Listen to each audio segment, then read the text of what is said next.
గాలే అంతర్జాతీయ మైదానంలో భారత్ శ్రీలంకల మధ్య జరుగుతున్న తొలి టెస్టు మ్యాచ్ 4వ రోజు వాతావరణం, పిచ్ పరిస్థితుల గురించి మాట్లాడుకుంటే మొదటి ఇన్నింగ్స్లో భారత్ నిర్మించిన 462 పరుగుల భారీ స్కోరుకు సమాధానంగా శ్రీలంక జట్టును భారత బౌలర్లు మొదటి ఇన్నింగ్స్లో 284 పరుగులకే ఆలౌట్ చేశారు.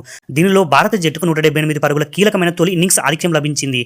ద్వితీయ ఇన్నింగ్స్ ప్రారంభించిన ఓపెనర్లు యశస్వి జైస్వాల్, కేఎల్ రాహుల్ వేగంగా పరుగులు సాధించి లంక ముందు భారీ లక్ష్యాన్ని ఉంచేందుకు సిద్ధమవుతున్నారు. ఇక వాతావరణ నివేదిక గురించి మాట్లాడుకుంటే గాలేలో వాతావరణం చాలా వేగంగా మారుతుంది. 4వ రోజు ఆటపై వర్షం ప్రభావం చూపే అవకాశాలు స్పష్టంగా ఉన్నాయి. ఉదయం సెషన్ ప్రారంభమయ్యే సమయానికి 56% నుంచి 70% వరకు వర్షం పడే అవకాశం ఉందని మరియు స్థానిక వాతావరణ సంస్థలు పేర్కొన్నాయి.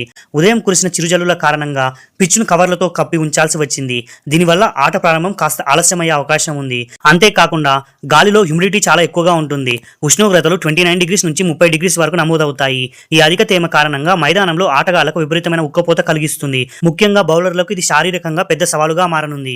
ఇక పిచ్ పరిస్థితి గురించి మాట్లాడుకుంటే మ్యాచ్ ప్రారంభంలో బ్యాటింగ్ కు అనుకూలించిన గాలే పిచ్ ఇప్పుడు 4వ రోజుకు వచ్చేసరికి తన సహజ గుణాన్ని ప్రదర్శిస్తుంది. పిచ్ క్రమంగా స్లోగా అవుతుంది. బంతి పిచ్ అయిన తర్వాత బ్యాట్ పైకి రావడానికి సమయం పడుతుంది. ఇది బ్యాటర్ల టైమింగ్ ను దెబ్బతీసే అవకాశం ఉంది. సో 3వ రోజు ఆటలోనే భారత స్పిన్నర్లు మానవ్ సుతర్, రవీంద్ర జడేజా ఈ పిచ్ పై స్పిన్ మాయాజాలం సృష్టించారు. 4వ రోజు పిచ్ మరింత పొడిగా మారి ఉపరితలంపై పగుళ్లు పెరిగే కొద్దీ స్పిన్నర్లకు బంతి భారీగా టర్న్ మరియు షార్ట్ బౌన్స్ అవుతుంది. లంక స్పిన్నర్ పవర్ జయసూర్య కూడా భారత బ్యాటర్లను ఇబ్బంది పెట్టేందుకు ఈ పరిస్థితులను వాడుకోనున్నాడు. ఈ పిచ్ పై నిలదొక్కుకోవడం అసాధ్యమేమీ కాదు. ఇక 4వ రోజు టీమిండియా ప్లాన్ ఏంటని మాట్లాడుకుంటే వర్షం వల్ల సమయం వృధా అయ్యే అవకాశం ఉండటంతో టీమిండియా లంచ్ మరియు టీ సెషన్ల లోపు వేగంగా 150 నుంచి 200 పరుగులు జోడించి శ్రీలంక ముందు 350 కంటే ఎక్కువ పరుగుల లక్ష్యాన్ని ఉంచాలని చూస్తుంది.